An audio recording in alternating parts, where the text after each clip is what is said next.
Act 8975 stating that a government infrastructure project of an agency just like yours, MWSS, cannot be the subject of a DRO or an injunction.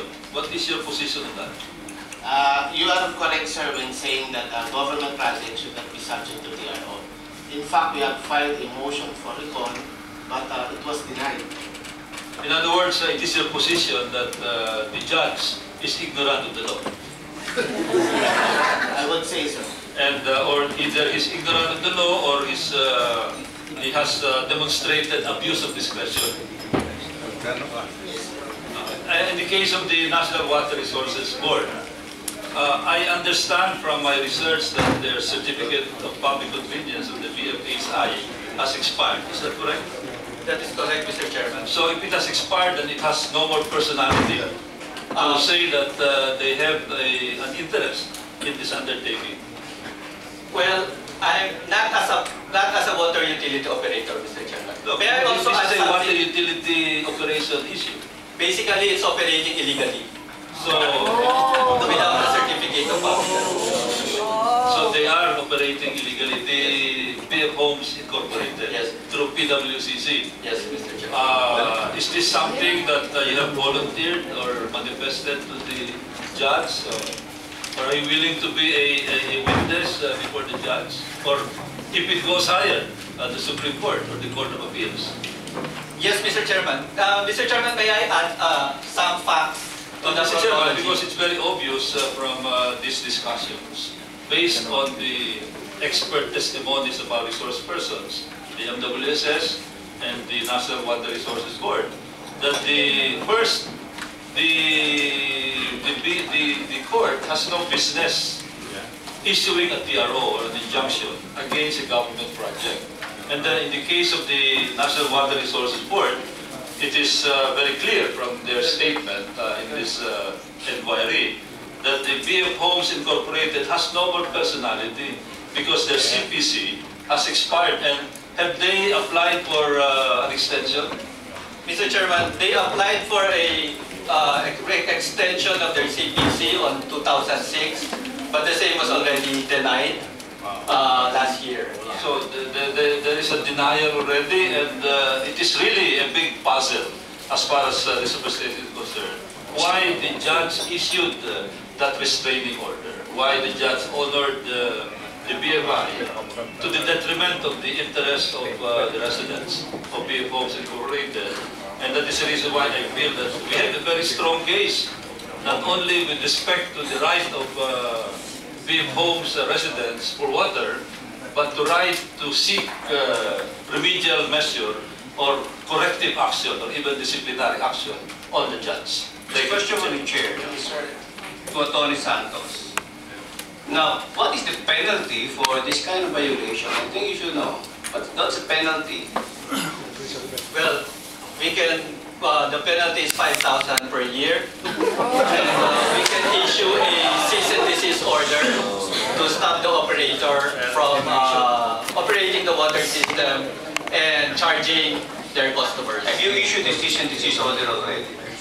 Unfortunately, not yet, Mr. Chairman, because we are weighing the social implication of stopping the water operator from distributing water to their customers. They are not distributing water, Mr. Chairman. They're distributing air.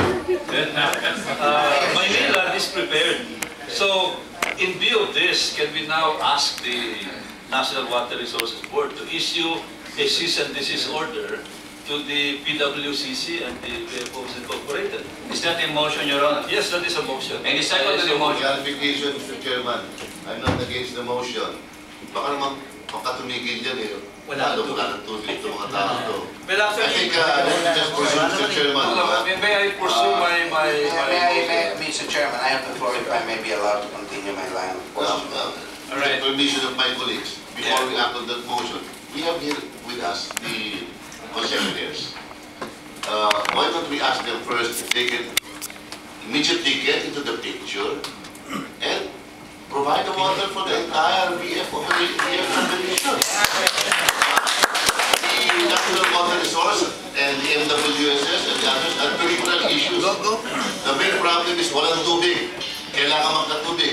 andito. Sila ang meron franchise na may concession para makakaroon ng tubig agad.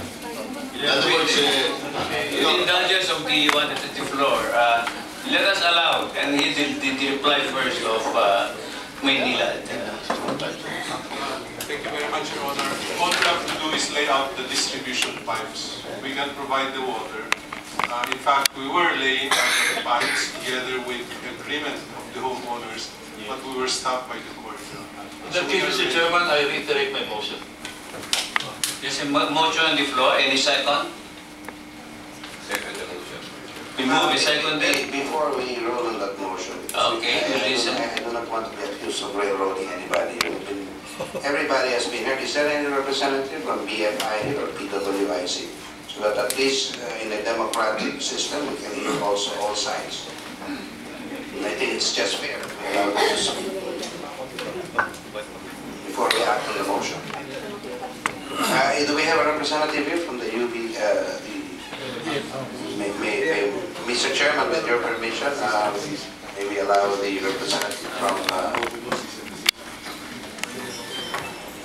May we recognize the Honorable Chairman, the Acting President of BF Homes Incorporated, Attorney Carmelo Mendoza, is he present today?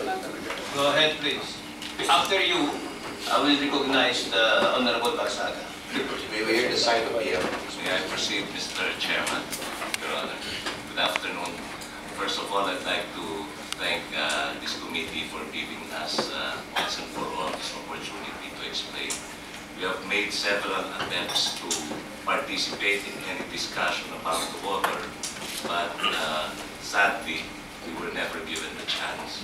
Except, of course, that there were some meetings with the mayor, but in saying that, I was referring to the preparation of Executive Order 688. We felt that we should have been considered and our inputs should have been taken into account before signing the law. May I proceed? Yeah, just for the record, no? We are in the process of discussion now. The motion of Honorable Golez will be seconded. We are now in that discussion point. Yes, Mr. Chairman. May I just give a brief background of how we got into business, Mr. Chairman?